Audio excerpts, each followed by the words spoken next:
fish tank can be an exciting addition to any home or office. According to British researchers from Plymouth University, a study published in Environment and Behavior revealed that watching fish in an aquarium resulted in a reduction in both heart rate and blood pressure. Hello, my name is Luke Cunningham, and this evening I would like to talk about setting up a goldfish tank. The preparation of your fish's new home is vitally important because a fish's life depends on it being done properly.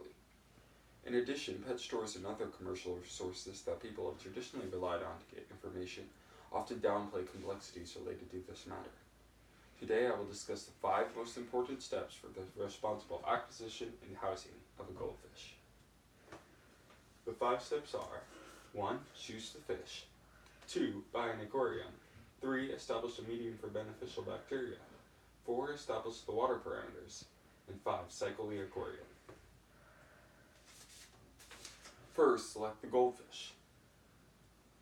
According to fishnet.org, goldfish have been bred selectively for many years, and now there are a huge number of different types that have been bred for different characteristics.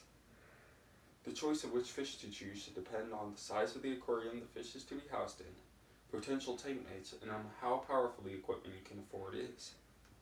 Even small goldfish need a lot more room than other fish their size because they produce massive amounts of waste products. One more thing to keep in mind is that some goldfish get to be much bigger than others. Second, an aquarium of appropriate size should be selected. According to injoff.org, a 120 by 50 by 50 centimeter tank should be considered the minimum. As more fish are added, the tank size should be increased by at least 10 gallons for each one. One last thing about size is that these parameters are for fat, round, fancy goldfish. Faster goldfish will need a lot more room, possibly even a small pond, which is outside the scope of this speech.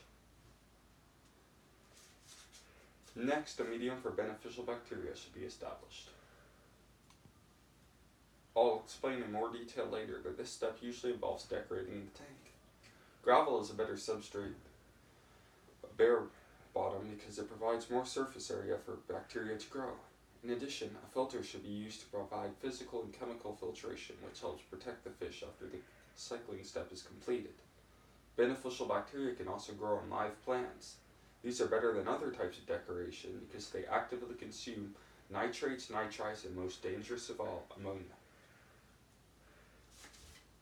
Fourth, you are ready to fill the tank and establish the water parameters. Tap water can be used, but it must be treated with a commercial substance designed to dissipate harmful chloramines. After the tank is filled, a commercial testing kit can be used to test pH levels.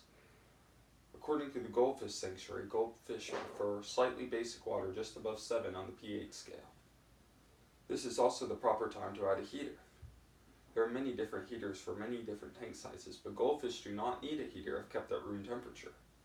However, if kept in an area where it could get cold at some times of the year, a heater should be used to protect your goldfish. The last step is the most important and the longest. This slide from congressionalaquarium.com illustrates the complicated cycle that must be established prior to placing your fish in the tank. A cycle of beneficial bacteria working to reduce ammonia can be established with a pinch of fish food and then waiting about 2 weeks. A commercial water testing kit will then let you know when the nitrites and ammonia falls to 0, and your fish can be safely put into its home. In conclusion, setting up a tank includes 5 main steps. These include choosing the fish, buying an aquarium, establishing the medium for beneficial bacteria, establishing the water parameters, and cycling the aquarium.